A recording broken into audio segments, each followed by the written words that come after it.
In 1969, the door of a mental hospital in America was knocked on by a person who seemed timid and exhausted. The individual explained that he heard voices in his head, repeating words like void and hollow, and making sounds like thud. After a brief examination, the person was admitted to the hospital under the assumption of being mentally ill.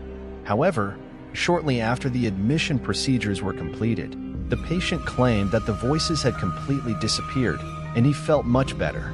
The hospital staff did not take this statement seriously, as it was considered impossible for someone to recover so quickly from a mental illness. Consequently, they continued to keep this person in the hospital and administer medication. This went on for a full 3 weeks.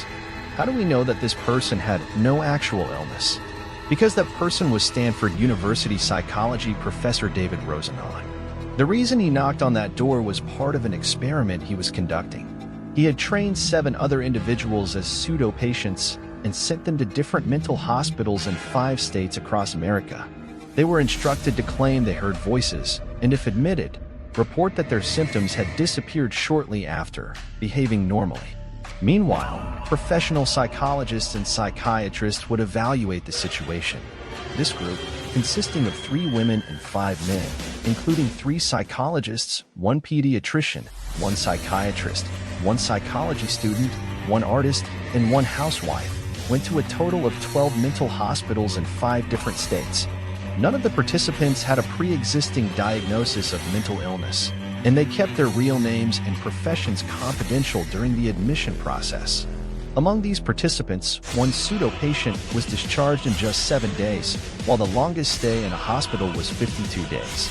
Despite showing no symptoms and denying their illness, they were still kept in the mental hospital.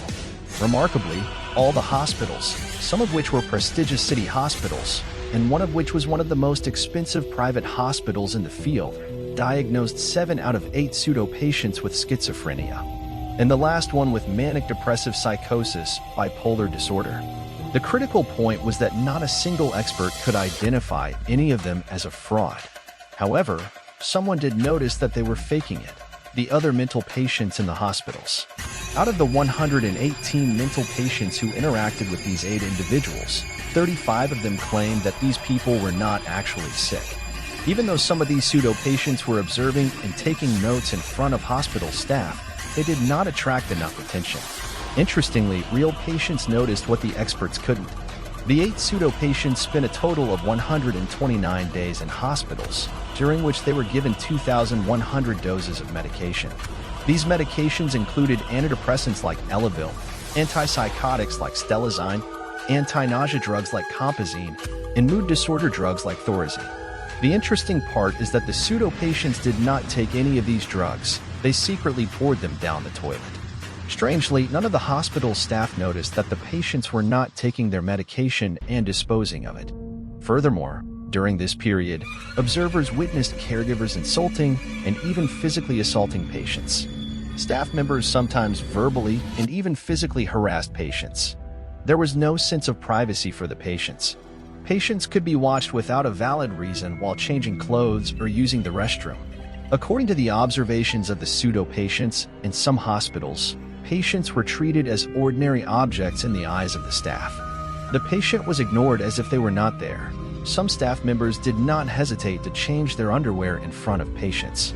In the later stages of the experiment, a sense of worthlessness emerged among the participants. One of the most striking aspects noted by the pseudo-patients was the extreme isolation between patients and staff. Except for the cages rooms, where the staff and accompanying persons were not allowed to enter, the time spent by the staff with patients averaged only 11% of their working hours.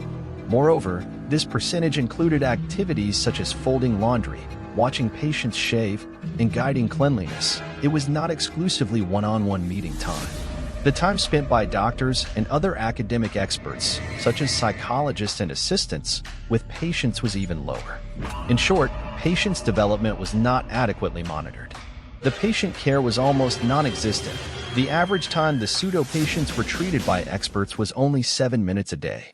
This time included admission interviews, hospital wing meetings attended by all patients, case presentation conferences, and group sessions before discharge. Not all of it was one-on-one interview time. According to Rosenhan, All of these issues stem from the commitments made by the patient before being admitted and the societal perception of individuals as unreliable under the laws due to their illness. Therefore, there was no incentive for the staff to be afraid and do the right thing. In fact, the main reason for conducting the experiment was to investigate how diagnoses were made in mental illness situations that would quickly lead to labeling. Rosenhan criticized traditional diagnostic methods for mental illnesses. He stated that sometimes psychologists/psychiatrists were prone to making type 1 errors, even if sufficient symptoms were not present. The reason for this was the inadequacy of traditional criteria, leading to a tendency for experts to make a diagnosis. That is, experts tended to diagnose an illness even if the evidence did not support it. As anticipated, when the results of this study were published in the Science Journal in 1973, it caused a sensation in the scientific community. The most common reaction was denial. Many claimed that the descriptions in the experiment were exaggerated, and some even attacked David Rosenhan's personality. However, a research and education hospital decided to challenge Rosenhan. Within the next 3 months, they declared that they could easily diagnose pseudo-patients sent to their hospital. Rosenhan accepted this challenge. The hospital then announced that within the next 3 months, out of the 193 patients who came to them, 41 were definitively pseudo-patients, and they suspected 42 others. Rosenhan's response to this challenge was perhaps one of the most magnificent trolls in the history of science. He stated that he had not sent any pseudo-patients to the hospital during those 3 months. This intriguing experiment sheds light on the need to question mental health systems.